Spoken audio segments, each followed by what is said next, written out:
So সব কিছু শেষ করে যাচ্ছি বাসার উদ্দেশ্যে, কারণ বাসায় যেতে হবে, পায়েস খেতে হবে, সেমাই খেতে হবে।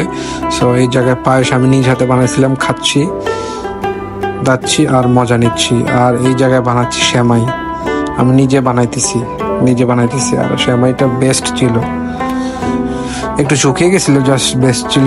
আর দুপুরবেলা ঘুম থেকে উঠেই খাওয়া দাওয়া করলাম, এই জায়গায় গরুর মাংস, আর খাওয়া দাওয়া করে সবকিছু ডান। এখন পেপসি খাচ্ছি, বার্গার পেপসি। সো যে গেলাম মানিক আঙ্কেলের বাসায় গিয়ে নবাব সেমাই বলে আর কি এটাকে, মানে কি বলে জানি না, বাট এটা বেস্ট একটা সেমাই ছিল, খালি সেমাই ঈদের দিন। যাচ্ছি আমার ঘোরার জন্য শহরের দিকে, কারণ কি করব, বাসায় থেকে ঈদের দিন আর কোনো জায়গায় যেতেই পারছি না। তো ফাইনালি পৌঁছে গেলাম শহরের দিকে। শহরে অনেক মানুষের